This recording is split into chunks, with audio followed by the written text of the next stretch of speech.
Hey, anyway, man, it's the Patio PolitiCz. It's your man J5TH DJing for J, man. What up? What's poppin'? Oh shit, he lives. There you go. How you feeling, man? I'm good, man. You a real comedian, man. The mic came down. Eastside shit. Eastside shit. You feel me? Hey, but we got a dope ass show, a phenomenal show for y'all, man. We got family up in here. Yeah. The greatest DJ. I ain't even gonna say my humble opinion, but the greatest DJ in the motherfucking world. Battle him if you think I'm lying. Yeah. They already know. He hails from the east side of that one. I ain't even gonna say none of that, man. But I'm gonna just give y'all that. No, I'm gonna say that because they'll hear it when he talking. Yeah. He's smooth. He light skinned, man. You know, got two light skinned cats. Niggas is killers, man. Hey, but the title of the show is called Cruising Down the Boulevard. Cruising down the boulevard. Yes, sir. Yes, sir. Cruising down the boulevard. Yeah. What'd you think of that, Inf? I like that. You like it? Yeah. All right, for sure. Well, we're going to get into the theme, and after that, we'll be right back after this. Patio PolitiCz. Yes. So let's go. We hope you stay a while, cause it's right for life. Trying to be part of your life. We got whatever you like. Come on and just give us a try, yeah. Cause it's right for life. Trying to be part of your life. We got whatever you like, yeah. Come on and just give us a try, yeah. I said it's right for life. Come in with the shows that you like. We trying to be the best on the mic. DJ playing cuts that you like, yeah. It could be the start of your day, or maybe just the end of your night. But if you rockin' with us, Patio PolitiCz is gonna do you right. Oh, cause it's right for life. Trying to be part of your life. Yeah, we got whatever you like.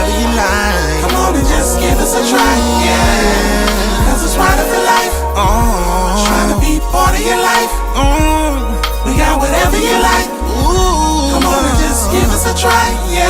You hope you what, Inf and J?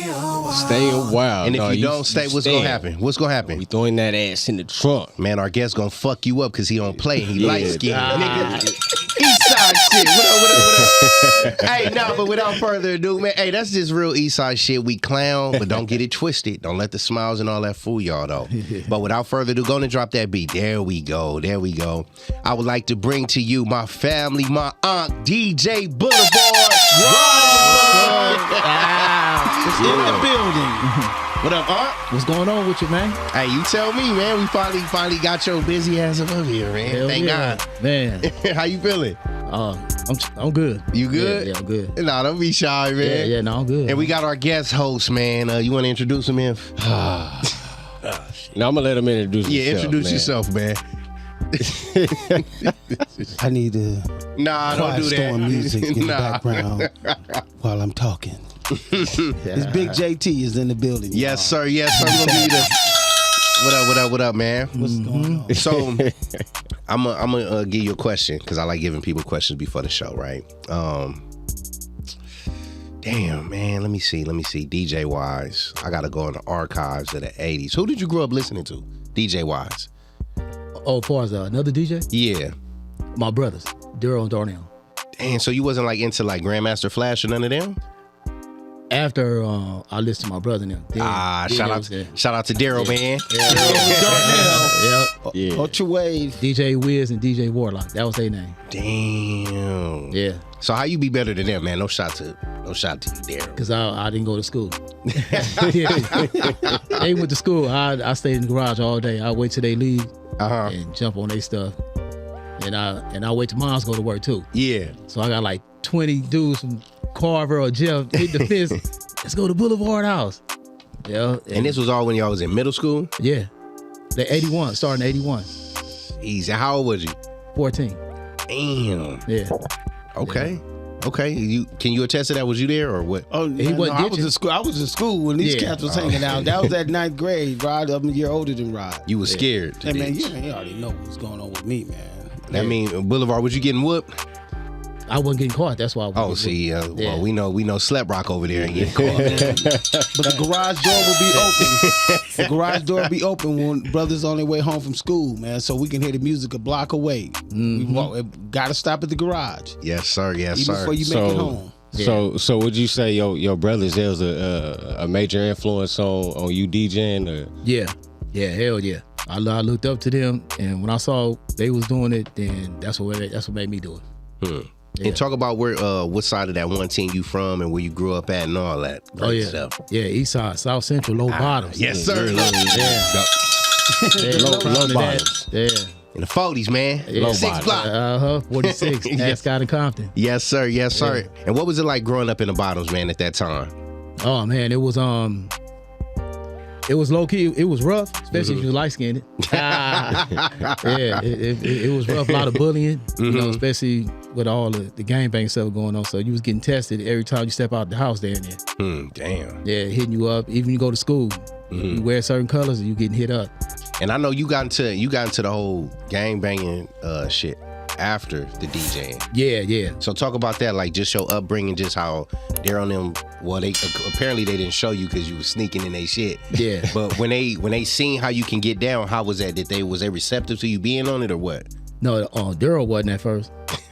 Cause you know he evil as hell. But he was about them needles, them expensive needles. That's what Daryl was tripping off of. Yeah, them needles. He knew I had no else. money, so if you break it, you can't pay for it. Was you breaking needles? No, hell no, I wasn't doing none of that. Yeah, because my brother Darnell, he the one showed me everything. Dang. So once he showed me, and it was on after that.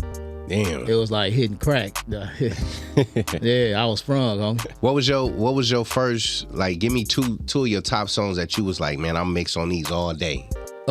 It's Time and Planet Rock. It's time. Okay. I was surprised JT laughing because he know. Yeah. He ain't saying that you quiet, man. Put your cup down, man. Every time when you know, just reminiscing, man, it's like hearing it for the first time. And I'm you know, you get into that nostalgia, man, and it's a beautiful thing. I'm there mentally and just envisioning all that, man. You know, because again, it's like hearing it for the first time and knowing how Daryl and Darnell was, man. It's just because they were hell of a DJs. Yeah, wow. They were hell of a DJs in the neighborhood, man. They was doing their thing, and most of the house parties and people giving parties around, they did the parties. And they were DJing together? Yeah. Yes. Okay. Yep. Yes. Okay. Yeah, it was a cold combination. They was because they were not similar. One could blend, and both of them were good blenders. Yeah. So I mean, every song that they played, they went together, man. They went together, so they kept you on they knew exactly what to play to keep you on the dance floor. And then on top of that, Daryl could groove. So Daryl ain't DJing, Daryl out there dancing. Daryl was at Ultra Wave, if I'm not mistaken, or was that both of them was. Okay. One of them was on the dance floor. I don't remember which. Oh yeah, that was Daryl. Yeah, exactly, Daryl was on the dance floor. That was Daryl. Yeah. How did y'all meet? How did y'all two meet on the east side? Seeing each other, you know, living on 46th Street, we just was a block away, so you were familiar because you seen, you know, each other every now and then. But being Rob was younger, he ran with the younger crew. Daryl and Darnell is much older. They're my older brother in age. So if I go to a neighborhood party or something in the neighborhood and they DJing there for a house party, I would see them. But as far as communicating, no, until Darnell started working as a lifeguard with your Uncle Michael at Ross Snyder's Park. That's when I first formally met Darnell. And it was one of them things like, you know, he became another brother, like a big brother, because of his nurturing and how he was there for everybody around him. You automatically gravitated towards him because he was just that cool big brother to all of us, man. Yeah. You know, Daryl was more stern big brother, you know, getting on our case and keeping us in check, but Darnell was the one who was hanging out with us and laughing and joking, listening to us bag all day, and you know, he was the fun one. So was you into that bagging stuff too? Yeah, but I was, but I used to like hear JT and them bag with people all the time though. Yeah, so I was more like just laughing. Was he into it? Yeah, but I was into it too though. Yeah, hell yeah. And summertime, being out in front of Rod's house until 11:30, 11 o'clock at night, being loud bagging, and it's around about 10 or 15 of us out there clowning, man. Yeah, he was into it. And I want y'all to like talk about just that camaraderie on the east side, how you'll have people from 45th, 46, 47, 48, 49, everybody, how y'all all like still tight to this day, but how y'all grew up together and everything. Honestly, I could say, man, because, you know, Rob was like more or less the glue and didn't realize he was the glue because Rob was always so cool. You know, all three of the Adams brothers, and I want to go ahead and give shout out to his mom, Virginia. Yeah, shout out to Mom, dude. Yeah. Because she allowed us to have a platform where we can come hang out at her tilt. Plus, Daryl and Darnell partners will always be over there, so it was a hangout spot. Yeah. But it wasn't nothing negative going on. Yeah. So our parents wasn't never tripping about us coming by and hanging out. My father and them rolled down the street and see where I'm at. They wave and keep on pushing because it wasn't nothing negative, man. They doing all these brothers doing everything positive. Yeah. And plus, we was in the dancing, street dancing, and all that anyway. So, Rod was his spot was a spot. Everybody would come. Not everybody, because everybody wasn't part of our circle. Yeah. Everybody wasn't allowed. If you was about some mischief, you didn't want to be around us anyway, because you wasn't in the breakdancing, you wasn't in the swimming. We hung out at the pool all the time. And Daryl and Darnell them was about fixing their cars up and DJing. So if you wasn't part of none of that circle, you wasn't interested in being around us anyway. So was it like for you? Was you breakdancing too, or was it just all DJing? It was both. Yeah, because he the one turned me on to breakdancing. Yeah? Yeah, he the one turned me on to it. I don't know where JT saw it. He came and told us. And all the, like Kevin Boo, Ronnie Keefe. Shout out to KB. Man. Yeah, so it was like, when he turned me on, I'm telling them, so we in the garage every day. Every day. Breakdancing. Right after going to see Beach Street, his brother took us to go see Beach Street. Daryl took us to see Beach Street in Hunter Park, man. And we lost our mind, man. Wow. And Rod and them, it was just automatic. They was able to see exactly what they seen on the screen, and before you know it, they hitting backspins and just spinning for like 30 seconds. And believe me, that's a long, quick spin. Nah, I know. Man. That's what I'm saying. And eventually we got start calling ourselves the Boulevard Breakers, man. We was Party Boys / Boulevard Breakers / Streetwise. It was, but we named ourselves after Rod, Boulevard Breakers, man. And we was doing our little thing, man. We wasn't playing. We wasn't playing. So when y'all was at, did y'all go battle other? Yes. Yes. And see, what was so cool about it is the fact that we had the full package. When Rod DJing, now you got a DJ. Yeah. A bad DJ. Then he can get out and be on the floor. So he had his crew with him. So no matter what was going on, whether it was popping, breaking, his garage was a battleground for a whole lot of cats coming through there, man. A lot of cats in the 80s, man. Early 80s was coming through Boulevard's garage, man. Garage door closed, man. Brother, it's on and cracking. It wasn't for everybody to see. And I know y'all generation too, we're going to get back to the music, but I want y'all to touch on, I know y'all generation was heavy on, I don't know when the East Side, West Side shit really got thick, but I know it trickled over to our generation. Was it like that with y'all generation too?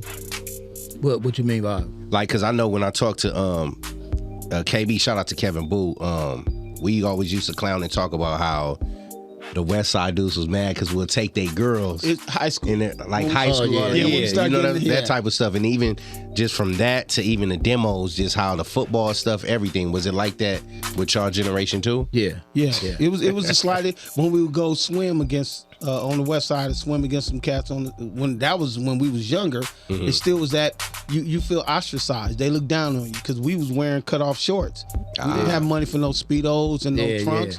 If it's 10 of us on the swim team, maybe 2 or 3 of them had swim trunks. Hurdle and Dougie, certain cats had that, but as far as the rest of us, man, we had cut off shorts and we couldn't afford that kind of stuff.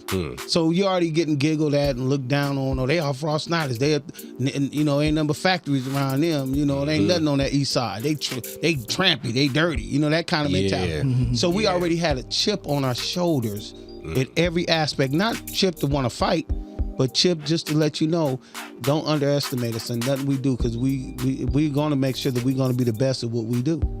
And that's when, I mean, it's a humble chip too. It is. Yeah. Now, do you cover that with your DJing?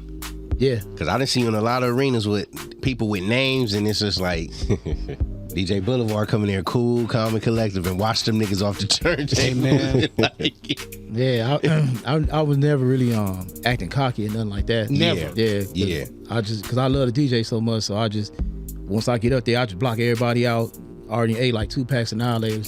So, Your song. It's over. Hey, a lot of dudes didn't know that was my secret. Yeah, eating all them damn Annihilators. Let me ask you, what's the most annoying thing for you as a DJ? That's too long. But you know they request. The request. Now they doing put the phone in your face. Like damn. They stand in front of the DJ booth, hitting your computer, and act like they ain't doing nothing. Like, You can relate to that, right, DJ? Of course. Because I'm asking, I think I only DJ one party, you know, that you showed me how to DJ, and it was kind of like that where they kept saying, "Can you play this? Can you play that?" And then when they play that shit, then they come back with other requests and all that. Be like that for y'all too? Oh yeah. And the bad part is, I low key don't mind the request, but if I got the party cracking and you see me every week, why you keep coming over here and asking me to play a song you know I'm finna play? You know it's gonna get played. Yeah, so that kind of like let me know like I'm really dealing with a bunch of retarded ass people. I'm just gonna keep it 100. But it's like you see me every month. The show you see me every month, at least twice or 3 times out of the month, and you steady keep coming over asking me that. I be like, man, this is crazy, man. So I really want to give up, but I love it so much, it's hard to stop. Now I'm gonna ask this question real quick because it was a time, and I don't mean to jump around, but it was a time where Rod started getting main circuit. He started becoming like the coldest cat on our side of town. And whenever we would go places, cats would be talking about, "Oh, I know DJ such and such. I know this," and you know, I met DJs. And this was during the time when the Mix Masters was starting to get off on K-Day. K-Day was a hip hop station for LA, and it was big. And that's when you start hearing about people bragging about certain cats. And mind you, Egyptian was just maybe a mile away down. Compton also stayed off the east side. So, you know, we started this, you know, okay, some certain cats started sliding by. When Boulevard Name got out there, you start getting visits from certain cats. So you might can name off the people who used to come through there. They come to see about battle. Come to the garage? Come to the by themselves, come battle. Yeah. You know, and I don't know, a lot of people, if we was out there chilling, we just be in the garage chilling, somebody walk up with some albums under their, some 45s under their arm, not for 12 inches under their arm, and you like, who's this cat coming up in here, you know? But you can tell them some of the people stopped by the garage, and it was to battle. So they used to pull up the battle? With records on them. Hell yeah. So who was some of the people that used to do that? Like come up and... Like, who done came and visit you, man? The first, like, known one that's still around right now is DJ Battle Cat. Yeah, shout out to Battle Cat. Shout out to my brother, man. Yeah. Kevin, what's up? Yeah, that's my boy, man. Back to the motherland. Major love for the homie, but as soon as he got out the car, he started pop locking. I'm like, damn, this fool can get down. But the homie Doug from out the 50s, you know, he kind of got him. Then once Battle Cat came in the garage, he's like, oh, y'all got tables? He's like, yeah, can I get on? I was like, go ahead.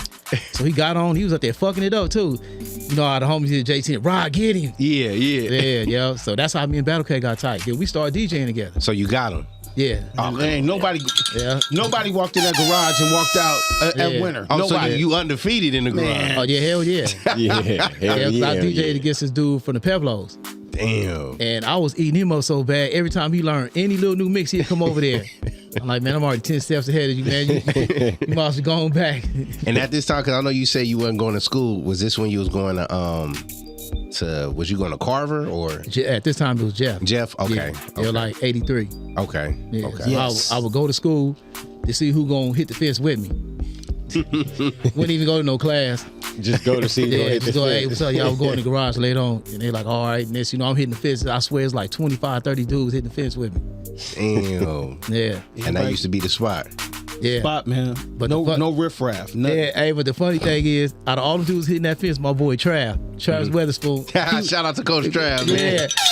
Trav would go back. Yeah. Because he want to graduate. Oh, and he was he playing football still Yeah, too? exactly. Oh, Yep. yes. Yeah, Travis See, like Coach the hell with Trav, that. you didn't tell us that shit, man. I know. Yeah, he didn't tell us he was hitting the fence. Yeah. See, I didn't know. See, I didn't even know Coach Trav was over there or affiliated with, like, knew you. Like, that's crazy. Because he stayed on the corner of Vernon and Ascot. Ah, okay. So when I leave to go to school, I'm meeting up with him. Then we take Ascot all the way down. Mm-hmm. And see, that's what I want people to understand. How the Low Bottoms we was like our own city, Yeah. community of people. Yes. Like a lot of people don't understand that from the 40s to the 50s, from the 40s to the Peblos, like we all was close and tight.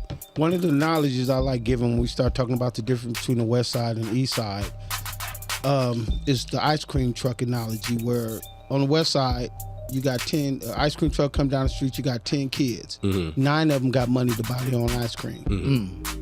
Ice cream truck come down the street on the East Side, you might got one who got money and that person buys something big enough or get a popsicle or something, say, okay, man, I'm gonna let everybody get a hit off of this. After I take my bite, don't put your lips on my stuff. Everybody get a hit off that one ice cream. But that was like the pack of annihilator. Yeah. I'm gonna buy a pack of annihilators. I'm the only one got money, but guess what? I'm gonna share with each and every single one of my partners. Yeah. Because I'm gonna make sure if I got, you got. Yeah. And that's that mentality of that East Side. And that's why we are as close as we are. Everybody. Yes, so we depend on and look out for each other. Yeah, real talk, real talk. We're going to take a break real quick and we'll be back, man. More on the Patio PolitiCz. Yes, yes, yes.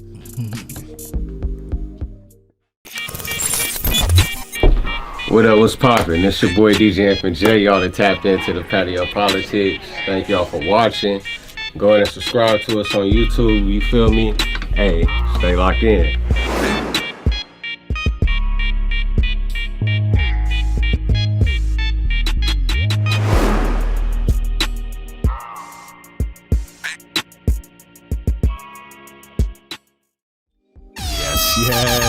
Yes. What up? Welcome back. This is the Patio PolitiCz, you feel me? DJ F&J, J5th. Yes, sir. You got DJ Blvd. Yes, and sir. Big JT in the house, you Legends. feel me? Yes. Tizzle, you want to go ahead and take your next question? Yeah, man, I'm appreciative that you cut the beat down some. I want you to hear this, nigga. I'm all I like the fact that DJ Blvd give props to his big brothers for getting him into DJing and music, man. I hope you be doing that shit for me, man. Oh, you a hope so, man. Only if you knew, man. You don't ask questions, so you will never know, man. Oh, okay. Maybe he need to be interviewed. Maybe that'd be the Nah, for real. Nah, man. You got a major influence on me touching the ones and twos, I'm just making man. sure, nigga. You feel me? Because you can't beat me in DJing, so. It sound good. I ain't gonna say nothing because JT play all the stuff I want him to play, so I ain't gonna say. There it is, baby. There it is. You better be biased. Old school. Yeah, I ain't no horns for that, man. But I want to get into it was a situation, man, I used to always hear about growing up, man, because I think you went in when I was younger, but I will always hear about how you was just the dopest DJ. And I remember Pops was telling me a situation when y'all had Radiotron. Yeah. Talk about that, like how you end up getting into Radiotron, because my first introduction to Radiotron was the movie Breaking. Bingo, yeah. Yeah. So yeah. how did you end up getting into Radiotron and so young to be able to get up in there in that club and do what you was doing? If I ain't mistaken, I think Greg G-Bone, rest in peace to G-Bone too. Mm-hmm. Yes. I think he told me about it. Mm-hmm. And he was saying like they was going to different places having tryouts. So I went, and the first time I tried out, they was like, hey, come to this next location. So basically they was just jumping around different locations. Mm-hmm. So that's how I was able to get involved in that. Mm. Yeah. And did you end up being a mainstay, or how did that go?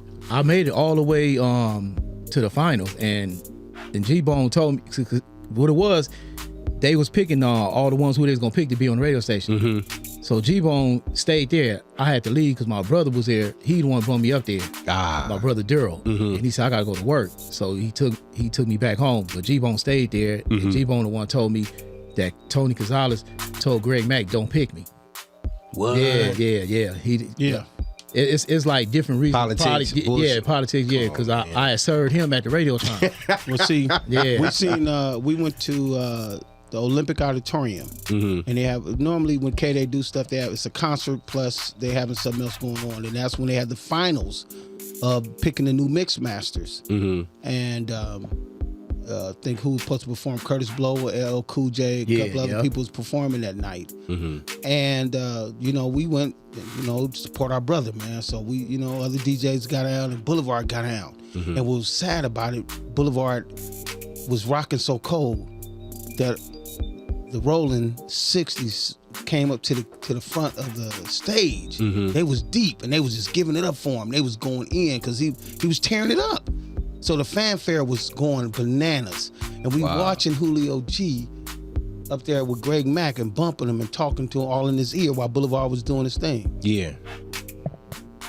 He sat back and was like, okay, well, unfortunately, as usual, any LA event during that time, the fisticuffs the fisticuffs surpassed the entertainment. So LL wasn't able to get down because them the 60s started getting their squabble on with some other cats, and it ended the whole function. They was talking about that on the internet too. Was that the time? They said LL got jumped on? No, that was it. World on Wheels. Okay. Yes. Okay, so it wasn't that. Shouts out to my brothers over there off of Slauson and Crenshaw. Fam bam. My brothers. Yes. As a matter of fact, you know who didn't get a chance to perform? Curtis Blow. Yeah, Curtis Blow did. Mm-hmm. Yeah, because he was on the stage. Because what ended up happening, really, after I finished DJing, I'm sitting up there with Battle Cat, M Walk. I forgot Joe Cooley. Yeah, Joe Cooley was up there with us. So Yeah. It was another DJ. I'll say his name in a minute. But so while we sitting up there, I see all my homies running. At the time, I wasn't banging though. Yeah. They coming through the back door with sticks to get down with the 60. I seen everybody I went to school with though. Yeah. I'm looking like from our damn. neighborhood. Everybody from our neighborhood. So basically, like him bringing that up, that was one of the reasons why Tony Gonzalez used that to say. I was about to say That's what he did. That he was used that to say like that was because of me all that happened. Yeah, they gonna follow us. So like don't go. Yeah, so don't pick him. He's a troublemaker. Okay, because I was about to say it wasn't like no gangbang music was out for him to be playing. When I say he wrecked shop, man, he wrecked shop to the point where, man, we already knew what he can do. We already knew. So if you would have won, what would have happened? You would have been the DJ. One of the new. I made it to Hollywood after that. Mm-hmm. After that? Yeah, I made it to the final. Oh, damn. Yeah, I made it to the last one, and Tony Gonzalez was there. Mm-hmm. I didn't even know he was there. That was at Radiotron then, right? No, that was at the Olympic Auditorium when the homies got down with the 60. I remember that. Mm-hmm. Yeah. And then after that, the last one was at Hollywood radio station. And then what happened with that? How did that? And cause like you go in the room, you get down, just you and Greg Mack in there. Mm-hmm. So I guess he wrote down who all he wanted to pick, and then when my name came up, Tony Gonzalez was like, no, not him. Wow. Yeah. Yes. And that's what G-Bone had told me and my brother that he heard him tell him that. See, I wasn't there though, but I can kind of believe that's probably what happened though. No, I believe that too. And it wasn't because of the atmosphere following the bride. It was the fact that Boulevard would have been serving He was everybody putting there. that pressure on their ass. Yeah. One of the cases of the elders not wanting nobody to go further than they doing. That's why Eastsiders got a chip on their shoulders, because we always deal with shit like that. Yep. Politics. Undermining. Undermining. Yeah. Hating. Always constant hating. Yeah. And after that, is that when you start turning to the like gang banging on the street life? Was it that moment? Yeah, slowly but surely. What made me really turn to that the street life because my mama got tired of all the dudes in her garage playing the loud ass music. She tired. She working 14 hours a day. Yes. And basically like get all that stuff out of here. So I already had been seeing everybody selling dope, so it's kind of like I'm looking like I want to do that anyway. Yeah. So by her doing that just like pushed me right to the street. Damn. Yeah. So you said forget the music. That's crazy. Yeah. So kind of like really like what 85 or 86. I stopped DJing. Damn. Yeah, somewhere around there, but fully like stopped. The show like 87. Because he was doing mixtapes for a minute. When he stopped doing dances and stuff, he was doing mixtapes. Yeah. Now, didn't you have a situation with a mixtape? Yeah, man. One of my buddies in Monroe, man, Keith Crudup, man, copy Boulevard tape, man. And see, they had the drops back then, like to say your name. Yeah, man. I could bring the tape up to the school and everybody just grooving off of it. And, man, Keith said, man, can I listen to it? Yeah, okay, you can listen to it. Okay, cool, no problem. Man, the following day, man, this brother, I got the tape back because nobody gonna be holding on to Boulevard tape, man. I got Boulevard tape. I said I'm listening on the radio in the lunch area, and like I'm hearing the same mix. Okay, so, wow, man. Okay, Keith over there getting down. Wait a minute, that's the same song. This nigga done copied this tape. Hey, was they turned up? They was turned up. His little 84 crew, his little crew from 84 and 85. They was all. Because Keith was DJs. They were DJs also. So I went over there and politely pushed that eject button, slid that tape out. It got split in half right in front of him. Pop. Damn. Party, you ain't getting Boulevard tape. Why you do that, man? No, man, because you don't do that, man. Because before I know it, he got a history of breaking tapes. And back up, man. This is about being around about 300 Boulevard tapes on the street, man. No, bro, we don't do that, man. No, bro. No, we don't do that. We don't do that. That's crazy. No, I want to be the only one. We want to hit Boulevard. I got the tape. Yeah. So In 85, you stopped DJing. Then what transpired after that to, end up getting you being locked up and all that stuff? Into the selling dope. And then after that, kind of like transferring to the gangbang stuff. Yeah. And you light skinned, man. So I know when you went in, huh? Yeah. All the way in. Rod wasn't playing. You know why I really went in so hard? Because the bully situation. Yeah. From way back in the 70s. Damn. Yeah, so it was like once I started gangbanging, then when you see the power you have, then I took advantage of that. Damn. Yeah, because I never forget that dude cracked me in my jaw because I didn't have no money. Yeah. Yeah, I had to be at least about 5 years old. Yeah, and he was like my brother age. Yeah, so it was like I held that for all them years. So when I started banging, Catch was catching. yeah, if I didn't know, if I didn't go to school with you, yeah, you was catching it. Damn. Did you end up seeing him again? Who that dude? No. Oh. Yeah. And that's funny because I was just telling my girl, if I seen that dude right now, I'll take off on him. But I was laughing. I said, no, I wouldn't do that. I laugh about it though. Yeah, I'm saying, what if the nigga come up to you at a party like, man, Could you play this for me, man? I was listening to this when I punched this little 5-year-old in the face. Yeah. If I would have saw him when I was banging, Oh, yeah. no, he was done. Yeah, I was going to wear him out. Oh, yeah, he was done. Dang, and that's crazy too. Like, see, you wouldn't even know that's the cause of what was the reason for you going so hard. Because I was telling Pops this. I'm like, I don't see how, Uncle Boulevard, Kevin, like, oh, they cool, they chill. Who would? They were all chill. You get what I'm saying? I left in 82, man, and when I left in 82, I left in 84. And when I left in 84 and came back, man, everybody has went from, there was a full transition. Everybody was in the street. Yeah. And they were serious. Yeah. They were serious. Yeah. They became soldiers overnight. And I'm like, I was just breakdancing with these brothers. We just sat around talking about each other's mothers and clowning and going to Taco Mama getting burritos. Now, this is real life. These brothers ain't out here playing. And was it like one of them things where, because I know a lot of them was breaking and popping with you, was those the cats who kind of start drifting away into that type of game? They didn't drift. They went. They Well, went. I know they went, but I'm saying, like, as he's still in that transition to DJing and watching them, is that when they start drifting into that lifestyle? Yeah, when he started, like my boy Powwow, even though he ended up being a blood, but we always stay cool. He stayed in the 50s, so he ended up being from Bloodstone Valley. But we always stayed friends. Me, him, K-Bill, dudes like that though. So it was like we used to break dance together, so we ain't gonna do nothing to each other. Yeah. So, but that's the respect we have for each other. But if you wasn't part of our inner circle, they was kicking up dust everywhere around them. If you weren't part of that inner circle, as far as that breakdancing fraternity off that side of town with Boulevard and them, it wasn't nothing happening. Wasn't nothing happening. And out of you and your brothers, was you the only one that really was in that life like that? Yeah. Yes. Damn. Yeah. He went full throttle. It went from 0 to 40 in a matter of seconds, man. Man, where was you at, man, as a friend? What you was doing in the 80s? Making you? Yeah. Damn. Being a sucker, man. Being a sucker. You already know.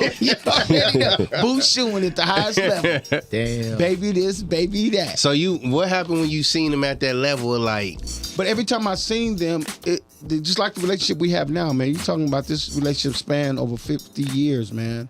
Where we see each other and it's automatic laughter and joy. It's automatic. Ain't no guards up. We automatically see each other and there's a back to the bagging again. Bagging again and laughing. If you're not part of that circle, because you see us normally, we got that scowl on our face, that Eastside scowl. That we look like we ready for a kick up dust, and that is our mentality. But I remember it was times, not to cut you off. I remember it was times when he was in, we would stop by Mom's house and still talk to her and everything. Yeah, go see her. Can't wait till you come home, man. And yeah, man. he was just telling me all the stories. So I was for sure waiting. And I'm like, man, this nigga better get out mixing like Grandmaster Flash. From Furious 5. He was our Mix Master Flash. I mean, he was our Grandmaster Flash, man. He was the greatest thing ever happened to us on that side of town. And it was beautiful because he was part of our family. Yeah. And when you start looking up, man, we go to dances and he got the whole floor rocking. You know, it's the same feeling I had when watching Egyptian, man. Like, hey, he's part of his high school big brother, man. Dang, he got 10,000 people calling his name and going crazy. Yeah. Rod and them had the same venue at Ultrawave. Ultrawave might have 5,000. Same thing, man. This one brother can have the whole floor. Everybody else can DJ, but these cats were DJs. Yeah. Yeah. And that's what, man, the greatest power in the world is be able to get people to move, man. Yeah. Like Jeff Sports Night up.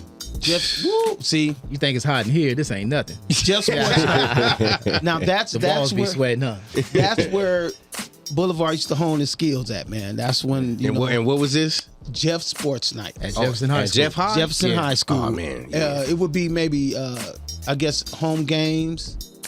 They would have after the game, man, inside the girls' gym. Yeah. And it would be You Jeff talking about Sports where Night. they used to have a cheer practice? Yes. Wow. Right in there, man. And Boulevard and them set up, and we pack it out. And it got to the point where it was the thing to do on Friday nights. Not just if you went to Jeff, you didn't have to go to Jeff to want to go to Jeff Sports Night.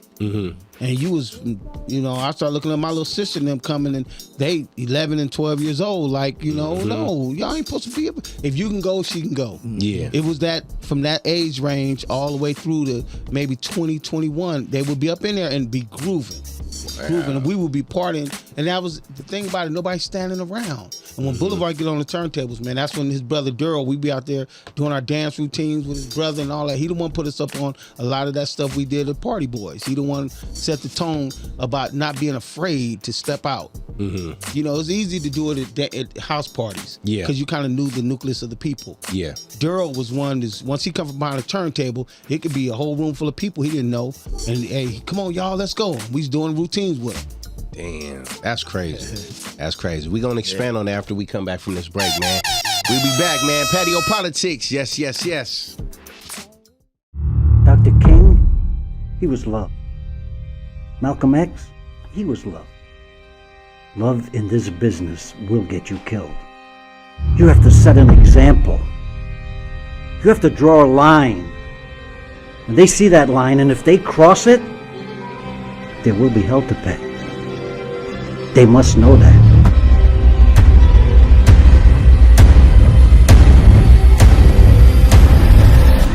¿Lo tienes?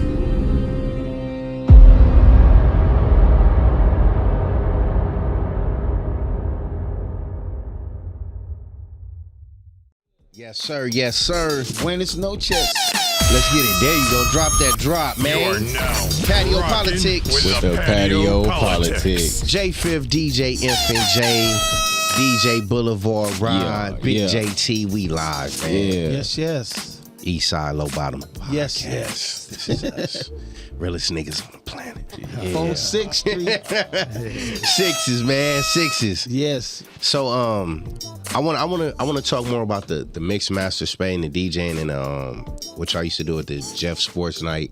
But I wanna highlight some too. At any time, man, when you was doing the gang banging and into that street life, did you ever have your moments where you want to get back to DJing or? No, that was like I dedicate that like a full-time job for us, whatever comes with gangbanging, for selling dope, robbing, putting in work and all that type of shit. I wasn't even interested in DJing no more. Damn. Yeah. And it's crazy, in 1991 I was on the run for 4 attempted murders, and I'm hanging with the main streets, and we go to a party, and the DJ wasn't doing that good. So I went over there. I'm just going through his records like I know this dude. I said, let me play some of these records. Like, go ahead. I had the whole party cracking. What? He didn't even want to get back on. He said, no, man, stay on for me, man. I said, all right. Yeah. I rocked this dude party on the run, looking at a life sentence. So hold on. So you on the run, you said 4? Yeah. I had 4 attempted murders. Yeah. Damn. Yeah. That's crazy. So what you was there for? Just a party or like just chill? Oh, cause like I said, I was hanging with the main street. Oh, so you just over there I was with them? hiding in their hood. Ah, Yeah, got you. I was hiding over there with them. They like, we finna go to this party. So, I don't want to sit in the house. So I go to the party, hang out with them. Right there on that spot right there on Budlong in Manchester next to the car wash. Yeah. Temple. Yeah, the temple. That's Damn, man. And you ain't missed a beat. Nah. I ain't DJing years. So I'm on the run. Yeah. So I went over there and turned the whole party out. So when did they end up catching up to you to catch you for you to go? When you went for that long time you was gone. Oh, you talking about all the time I did? Yeah. That was in 92. Ah. Yeah. So was it before or after the riots? After. Ah, okay. Yeah, because I was in the ride too. You wasn't the only one too. Yeah. I still remember the K-Swiss. Damn. Yeah. I didn't know JT was out there too. Yeah, see. Yeah. I was already born in, so what's your excuse, man? He was trying to get it. Yeah. That's all. I was just looking out for my child, man. Yeah, That's what it that's was. what I was doing. He was still drinking milk, man. He was so Similac. Yeah. And just going from Similac to homogenized. So I get some milk and cereal for my baby, man. That's what I was doing. I ain't gonna lie. The first spot I was going to was all the grocery stores. Grocery stores, exactly. Getting all the Pampers, all the Similac. Dang, and y'all was yeah, nah, for real. Y'all was in it. So what was that like? Like just Man, for y'all. Seeing that. It was the experience, man. Was like it was surreal. Mm-hmm.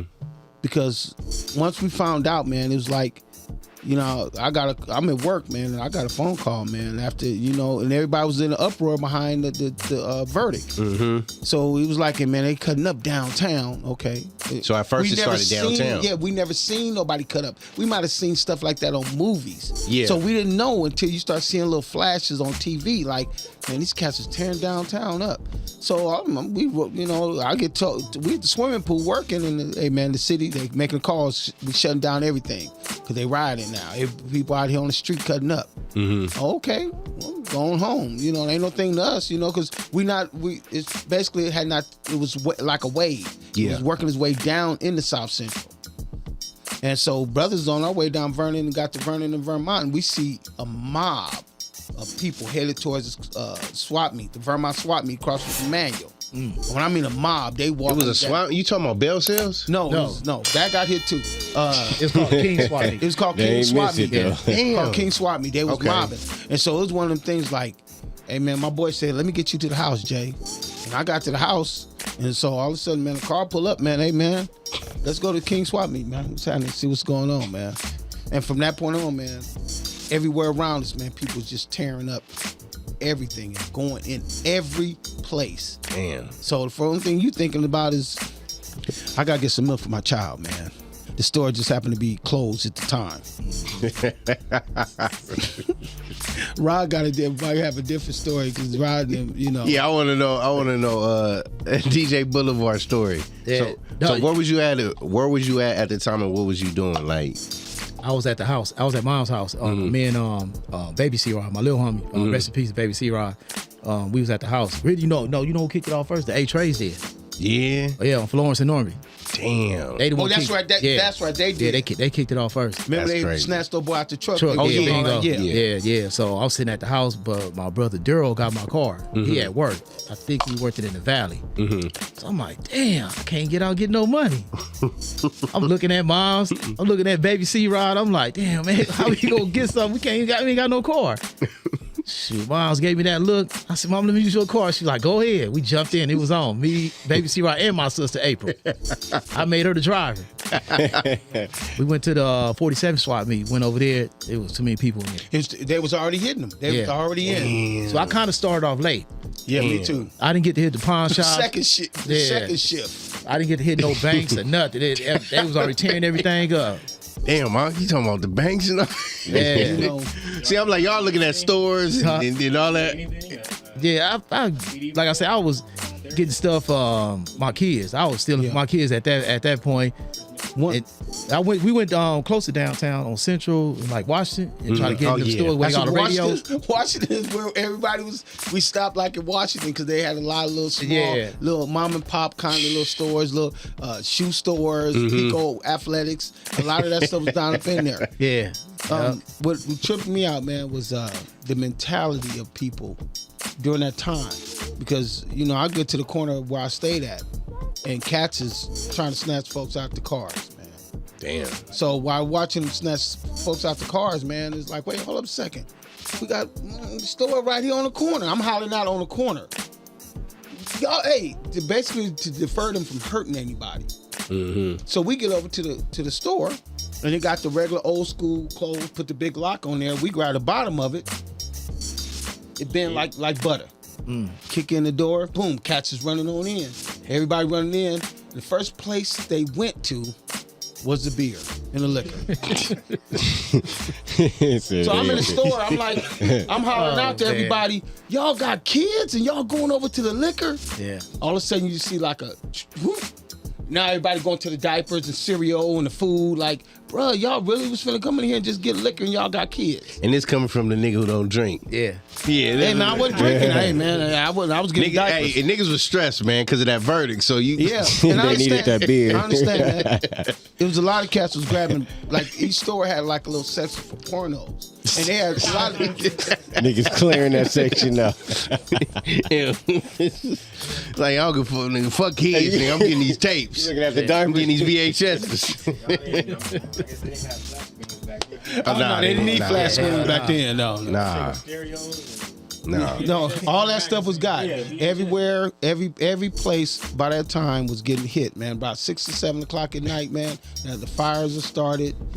Every place is getting hit. There's people on the street. One of the things about the riot, and I'll let you go ahead and finish answering your questions, is that it was the first time in LA that enemies, because of our location of where we lived, all the street soldiers had each other's backs, and everybody was cool. Yeah. So you had Crips and Bloods in the same area, and nobody tripping on each other. Everybody on the come up. Yeah. Everybody standing around. Before you know it, the next day, Pueblos is filled up with cats, Crips all through there. Yeah. Damn. It sure was. I was over there. Real talk. Hell yeah, I was there. Real talk. The police beat our ass too.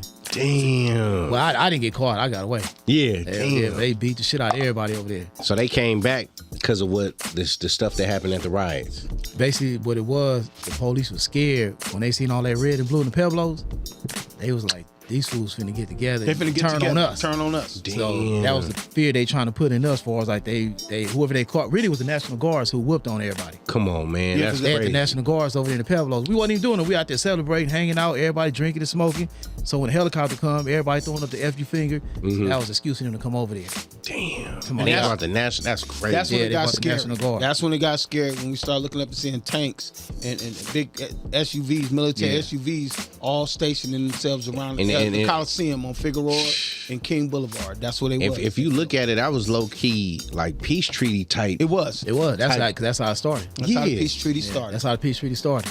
Damn. And see, it's crazy because of like people don't know that I never knew that happened. Yeah. Wow. And the only reason why I knew it wasn't gonna last for two reasons. I'm just speaking for myself. I was the only one there with a black rag. Cause Yeah. I'm like, if we ain't gangbanging no more, why you bring your colors in? why you Why wearing you your bring your colors? Yeah. Everybody had their colors on, and they still kind of looking at each other funny. Yeah. But ain't nobody doing nothing. But then the police go over there and kill one of the Pueblos and didn't tell the Pueblos that we did it.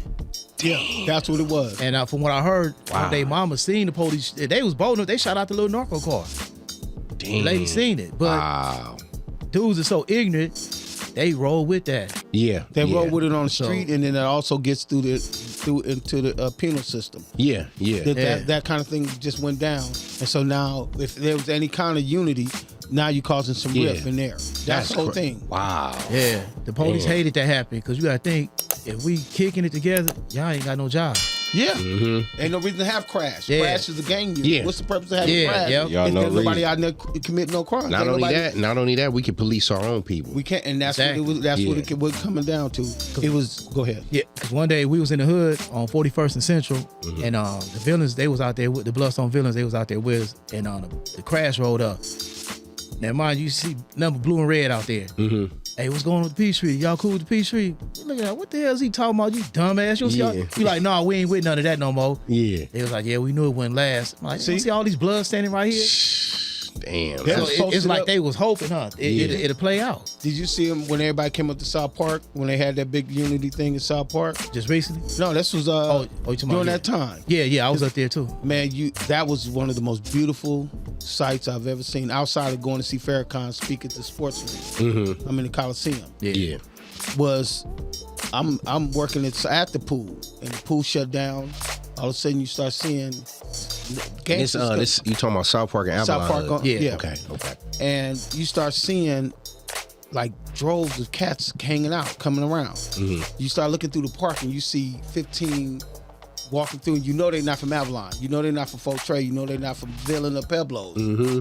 You start looking over here come the Harlems. Here come the 60s. Here come, you start seeing, and they coming in droves, the whole set. Yeah. And everybody there giving each other dap and giving each other love. And what's her name?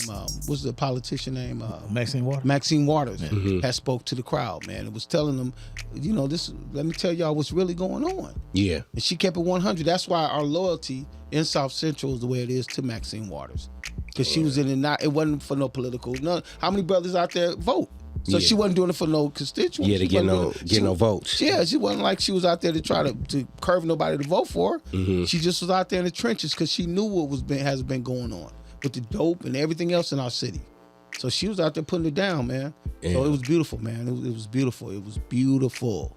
Damn. Yeah. And so you said, and right after the riots, is that when you got called, or was later? Yeah, that year? probably like maybe 3 months. Damn. After the riots, yeah, with the jail. And how long was you down for? 13 and a half years. 13. A long time without my bro, man. Damn. Yeah. Damn. Now, like, how did you get through prison life? Was it, was you regretting the decisions you made, or how was that like? Yeah, hell yeah. That was eating me up more than the time, because Mm-hmm. when I went to jail, my sons, one was only 1 and the other was like, only months. He wasn't even walking. Damn. Jail, yeah. So it was like, that's what eating me up. As far as I was saying, like, damn, that was dumb, to do something like that, because now they ain't gonna have no daddy for all this time. Yeah. Yeah. And I went in 92 and 98, they mom died. Damn. Yeah, so now I asked my mama to keep my kids till I get out. Mm-hmm. So that was a blessing, huh? Yeah, real talk. did. Shout out to mom. Yeah. Man, she did that. Shout out to Lady V. Love you. Lady V. Yes, sir. And I be tripping too when I seen your sons. This was like in 2003, around the time when he got out. How they act, they so chill, just laid back. It's in the DNA. Yeah, laid back. It is. Yeah. Cool, super cool. Super cool, just like they pop, man. And then when did you end up getting out? 2005. 2005. Yeah. And was you like, when you was getting out, did you have a plan in mind, or how was that like? Or you was just like, The damn. main plan I had was not to go back. Yeah. Yeah. I was like, I just, figured out once I get out. But say like when I was in there, cause my brother's school, he was in there with me. Mm-hmm. He got out before I did. Yeah. He said, you need to get out DJing. And I was like, man, I'm too old doing that. You said you thought that for real? Yeah, that's what I thought. And then when he started telling me what was going on, I was like, all right, I'm gonna get out DJing then. So Yeah. I say the last maybe 3 or 4 years, I'm telling everybody on the yard who I'm cool with, I'm gonna get out DJing. So when I got out DJing, then they see me in the magazine, they was like, Dad, you said you was gonna do it. Yeah. And how long did it take you to get back on your feet with the DJing? Well, it helped. Once again, Lady V, mom. Yeah, shout out to mom. Yeah, mom slipped me like 9 racks. So go get some DJ equipment. Damn. Yeah, Battle Cat came to my house. Him, Soda Pop, rest in peace, Dave. Soda Pop, that's the homie. Shout out to Dave. Dave just want to introduce me to Battle Cat. Yeah? Yeah, he talking about Kuso. Yeah, that's what I Yes. tell you. Wow. Dave was Yeah, he part the of one brung him over Boulevard. to the house. He was part of the Boulevard crew, man. Yeah. Wow. Yeah, Dave know how to pop lock. Yeah. That's wild. Yeah. I didn't even know that. Yeah, so we was all in mom's house, and Battle Cat was like, hey, man, I can give you a list what to get. If you get the money. I was like, all right. Mom's heard that. I think later on that week, she came. She was like, come with me. She gave me the money. I was like, damn. Yeah, so I went to a Guitar Center. That was the wrong place to go to. They high. Hell yeah. Guitar Center. I ain't know no better, though. Fresh out. Bought the little equipment, whatever, and shoot, I'm back on now. Damn. All right, we're gonna take a quick break, and then we'll be right back, man, after this. Patio PolitiCz, DJ for J, Boulevard. Hey, Big J. What's the deal, y'all? It's LP, the host here, and thank you so much for tuning in to the Patio PolitiCz. Y'all keep it locked because we are not done yet.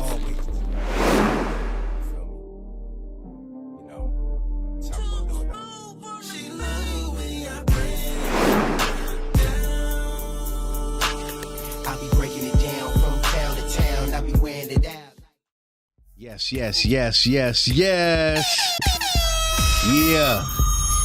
You are now Yes, sir. rocking Yes, sir. with the Patio PolitiCz. And we back. We back from paying them young bills.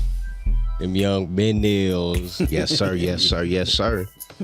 Now, I know before we went on break, we was talking about how you was telling folks in the pen that you was gonna DJ and all that, and like they was kind of like, nigga, whatever.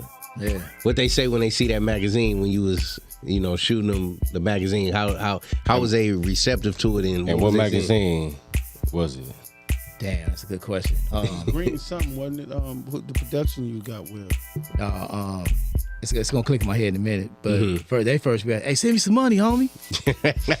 They think I'm rich because I'm in the magazine. I'm like, man, I ain't got no bread, man. Yeah, that was their first reaction though. But a lot of them, they was happy for me because they knew what I told them. Yeah. A lot of them, they was happy for me though. That's dope. And I remember when you first got out, because you had a 9-to-5 too while you started dwindling in it. I had to because I'm on probation still for the federal case. Exactly. But I know after a while, you was like, fuck the 9-to-5 and your DJing started. Yeah. It started climbing because of the motorcycle set. Yeah. Now talk about that. Yeah. So at this time, we was second to none on Motorcycle Club. So I think the first dance either was end of 2006 or the end of 2007, if I ain't mistaken. And they had Too Short. They had a performer. Yeah. Now at this time, I only got 4 speakers and 2 amps. Yeah.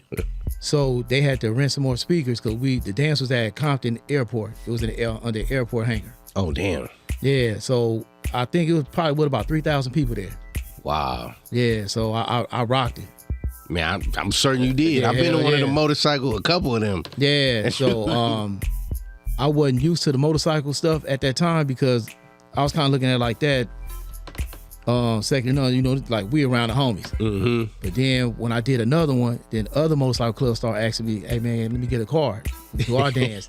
Then when I started being around other motorcycle clubs, I seen it was a little different from Second to None was. Yeah. So I was like, first I kind of didn't like it. Yeah. Because I'm still I'm kind of like in the gang banging mode for us. I want to be around them, the motorcycle dude.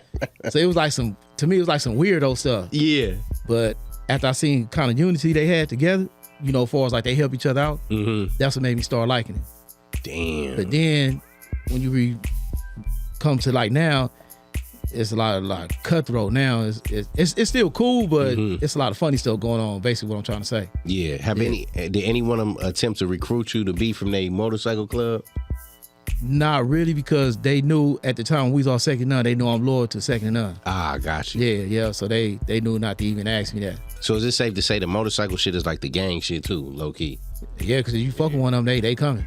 Oh damn. Okay. Yeah, hell yeah, they coming. They ain't playing no games. Sure, gang. Damn. Okay. Yeah, they get mad if you say y'all gang, but in reality, that's what it really is, though. Yeah. Because you do something to one of them, all of them coming. All of them coming, exactly. Yeah. And how do you manage as a DJ? Because I know you ain't one of them like, I'm a scream on the mic while I'm DJing and get you to say ho, hey, all this stuff. How do you get people on the floor the way you do without talking? Yeah. How do you do that? Motherfucking hands is vicious, huh? Yeah. And it's still living well. You don't say nothing. I don't say nothing. They need to be registered. Yeah, and that's crazy because that's my downfall on the bike set because they want me to talk. Yeah. But I be telling her, go hire somebody to do that. Y'all know I don't talk. So why you complain about me not talking? But your party cracking though. Yeah, exactly. That's all that matters. Everything ain't for everybody though. Yeah, real talk. Yeah, you know what I'm saying? I wasn't doing that when I was, young. My brother was doing all that. So I'm mad they didn't give me that skill. Yeah. I hated they didn't give me that. But I look at it like that just wasn't me. Yeah, but look at what you picked up that they didn't pick up. Yeah. You know what I'm saying? And that's the wild part, because I seen you do parties where the flow is packed out and you don't say nothing. And you be in that zone like Picasso, man. Yeah. Like Yeah. ain't gotta say nothing when you doing that. And that's only a gift that God can give you, man. And the fact that you did the time that you did, the 13 and a half, you came out, you got the job, and then you said fuck the job and just pursue what God has blessed you to do. Like, that's a blessing, man. Yeah, hell like, yeah. On real. Yeah. Because a lot of people like be afraid to take that step to do that. Yeah. You wasn't. You get what I'm saying? Then just thinking back to the thoughts that you was thinking when you was locked up, when they was telling you, when your comrade was telling you to do it, and you was like, nah, I'm gonna be too old to do that. And now look at you, like you the hottest fucking DJ on the motorcycle circuit. Yeah, and then they're 60. Yeah. Nah, man. Yeah, nah. 5 more years, I'll be 60. See, and you look good though, man. Yeah, thanks. Yeah, man. still look like he in his 20s, man. Now let me ask you this, man, because I wanted to ask him. A lot of the cats from the East Side, a lot of the light skinned cats, man, that did more than 10, had long hair to the middle of their back, man. What made you cut your hair, man? You got too old for it. Got tired of combing it too. Okay. Because I'm like, man, everybody cut it. Yeah, and it was great, getting more and more gray. I'm like, hell no, I ain't finna ride there with no gray ponytail. All the hoes gonna laugh at me. Look at this old ass nigga. That's what they gonna throwback ass nigga. I was like, nah, I'm finna cut this off. You know your crew. You already know. Hell yeah. You already know who gonna say it too. Yeah, for real. Have any DJs attempted to test you since you've been out on some, like, man, this nigga been in jail, he ain't. Mm-hmm. Go ahead, Nah. No, really ain't. I mean, as far as like say I want to battle you, talking about like that, nah. Or I mean, like even sneak battle you. Like if you do a set at a club, they come on and attempt to. Or they got their boy who they know. Yeah. No. Man. Yeah. See, I don't know, man. Ultra Wave, it was a little different, man. They was hating on you, man, because it is wild, man. Because honestly, I truly believe that there is still some sense of resentment.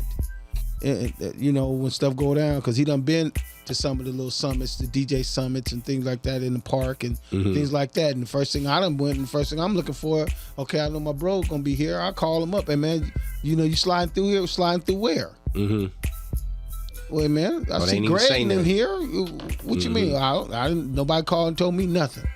Yeah. Like, wow, is that how they get down? Is it But you know how they go, man. Certain cats don't want to see nobody else do nothing because they don't want to be showed out. Well, they scared. You already know that. They scared. You get what I'm saying? And that's what I'm saying. It takes a divine talent to be able to get people on the floor without saying nothing. Because you got some DJs who they ain't got what DJ Boulevard got, but they can talk. They can talk though. Yeah. They can talk, and that's the reason why the people are on the flow. Yeah. You get what I'm saying? MCs. You can attest to that. Yeah. Because I used to be on him about niggas like, you need to talk, man. Talk to the crowd, like. Yeah, man. I ain't for the talking. I let the hands do the work, man. Hell yeah. Real talk. I ain't gonna lie. I wish I could talk and do all that because motherfuckers would be in trouble. Yeah. And the other people, they hate me because I'll charge like a motherfucker. I ain't doing nothing under $1,000. You want to be an hour? I need a rack. And then you start you end up getting your own equipment to where you rent it out to people too. Yeah. So talk about that. I really don't like doing that for the younger DJ. No disrespect to my nephew. Yeah. But they DJ on distorted mode, and so they'll blow all your shit out. No, that makes sense. Yeah. And ain't nobody teaching. A couple of times I threw it on my page like, this is not how you DJ. Mm-hmm. They don't get it. And I've seen some of the same motherfuckers that follow me, and they seen that post. And now next time I see them DJing, it's fire red.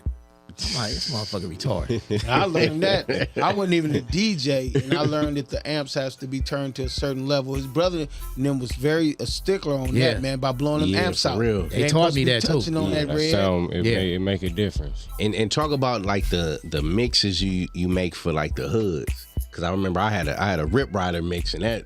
Yeah. Ooh, that CD, man. Them were the mixtapes. Nah, it was a Crip mix. You had back in the day when since I've been out. Cause I made since one you've been out. Okay, yeah. Since I think it was the first Rip Riders. Yeah, I think you talking about. Yeah, you can't drive in LA with that one. Hell no. Nah. Yeah. You can't drive in LA with that mix, the one I had. Yeah. But talk about that because I know you did one for the Blues and I know you did one for the Reds too. Neighborhood. You did them for certain neighborhoods. The gangs. It was like gang mixes. It was more like it's whoever wanted to pay me to do it. Yeah.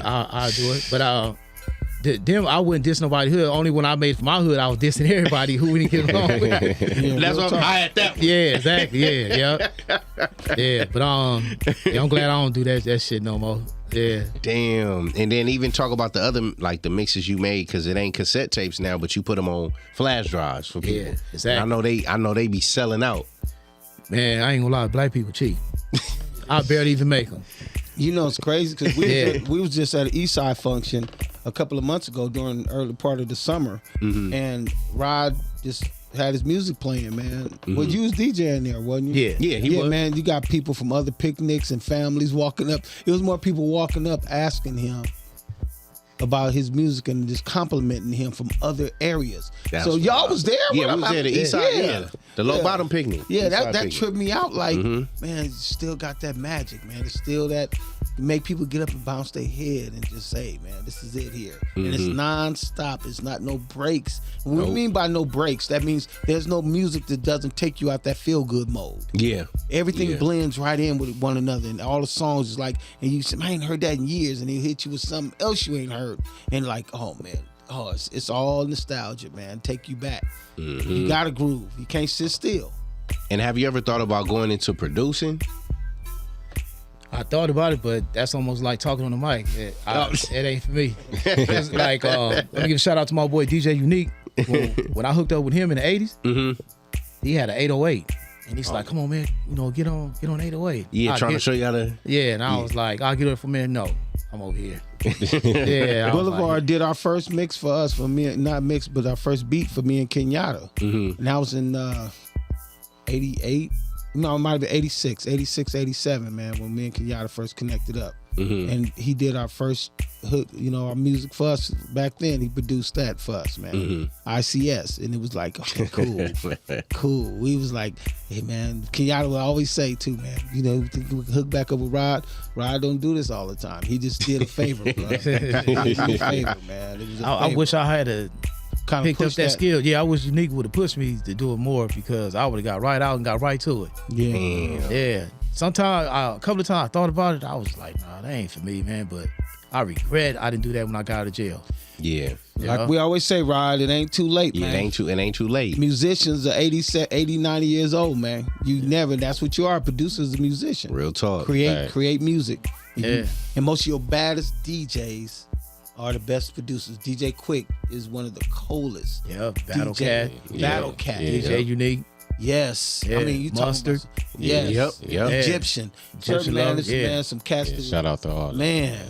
Now, when you took that leap of faith to just start focusing on your DJing, was you kind of nervous stepping away from the job, getting that steady check to like? Yeah, hell yeah. Because I'm like, I gotta pay these bills. Yeah, that's what I'm saying. You know, it's crazy. As soon as I quit my job, I wasn't hardly getting no gigs. Yeah. I was just barely paying my rent. Then all of a sudden, like I said, the motorcycle thing picked up. Yeah. So how often do you get booked now? It slowed down now.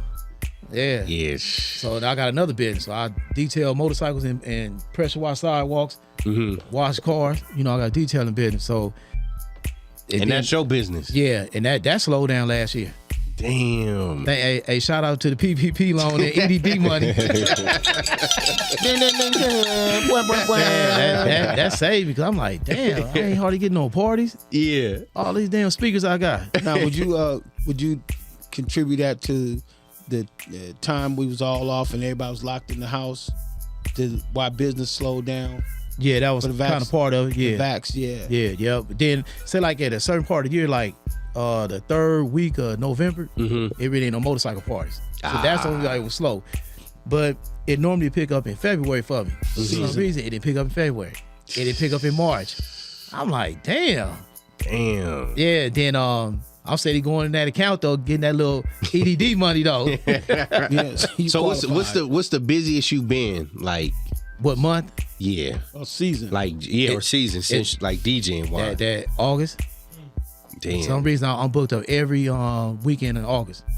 And this is what, Friday, Saturday, Sunday? Or just Friday, Saturday? Yeah, it's Friday, Saturday. Okay. Yeah, okay. Yep. But then this year, September was a busy month, and it ain't never been like that. Yeah, you got a gig, you said, tomorrow. Yeah, then Sunday. Yeah. But I know how to stay booked up, but I refuse to do it. Okay. Lower the price. Not gonna Hey, that... Yeah, $100 DJs. Man. Yeah, hell yeah. Because like on the motorcycle set, during the week, they got this thing called bike night. I stopped doing all that. Yeah. Because you there like for 4 hours. It's a social hour, so they really ain't making no money. Yeah. So they pay the DJ $100. I'm like, shit, I can sit at home and sell a flash drive and make $100. Like It said dealing with these motherfuckers went there. You got this song? You got this song? You got this song? Bitch, I just sing. Hey, you know what makes it funny? You know what make it funny is the hooker brother up. The hooker brother up mentality is, hey man, hey Rod, I'm trying to get you for this weekend, man. Hey man, well I got some already booked up. Man, I really need you, man. Okay, now I'm hooking you up. Let me see what I can do. What time you need me? Yeah. Okay, says okay. That means I might can make something happen, man. I'm hooking you up. Yeah. All right. So hey, how much you gonna charge me, Rod? Oh, you can't hook a brother up? Wow, wait a minute. What you mean you can't hook a brother up? I just hooked you up. Yeah, that is making provisions for you. Yeah. And believe me, I'm not charging you what I could charge you. Exactly. Nah, for real. What I should charge you. And a lot of times I know you come and set up and do all that by yourself. By himself. Exactly. Yeah. By himself. Yeah. Yeah. That shit is crazy, man. And it used to be, that's that's the whole purpose of us going with Ultrawave, going with Daryl and Darnell and Rod. Yeah. Hey, y'all want to come? Y'all got to help us with these. Y'all got to help. Carry crates so and all that. We knew that's what we had in order for us to get in free. See, this generation don't know how heavy them goddamn crates were. Man, I got a piece of that. Yeah, I got to borrow that. So, how you like that transition pounds, from man. the MP3s, like from the records? Man, I love it, man. Ain't no way in the world I'll pick up them crates. Especially when I was doing it for free. My brother didn't want paying me nothing. No, he wasn't getting nothing. We got in free. And they treated us at the end of the night to McDonald's. Yeah. Cause they money, what they got paid with. Man, that's why I said there was some big brothers, man. I love them dudes, man. I wish I knew now, because I would have made them fools pay me. I just want the DJ. I just want to get out the house, be up under my big brother. And DJ, they was pocketing all that money. And he was wrecking shop. Yeah. He was wrecking shop. It wasn't, again, all three of them were good at what they did, and it was all different. But Rob would be the one that's the entertainer. He's the one good on there scratching. Hey, tell them how to say my name and my age, huh? Yeah. And use my name. I say he's only 14 years old. The youngest DJ on the circuit. And see, that's what tripped people out, because of the fact when he would get on the turntables and start wrecking shop, and everybody, it would be, and this give you this a kind of vision. If it's 100 people on the dance floor partying, yeah, 30 of them or 35 of them is stepping off the floor when Rod get on the turntables just to watch him. Yep. That's wild. Just to, honestly, you can't even see Rod. While we grooving, we can't see him because he got a crowd a whole around crowd him. around it. Because once his brother say, the youngest, he's only 15 years old. Greg. He's only 16 years old, the youngest DJ with Ultrawave Productions. And that's what everybody around his age and younger were so fascinated, like, man, he up here, these dudes are grown and he wrecking shop. Yeah. And we gloating like Eastside City, Low Bottoms is in the building. Yeah. We're a part of this, even if we couldn't DJ, just being a part of that, like, man, hey man, we seeing history being made. It was a beautiful thing, man. And what tripped me out, the fact that Ankh don't like being on the mic. He damn sure be on Facebook.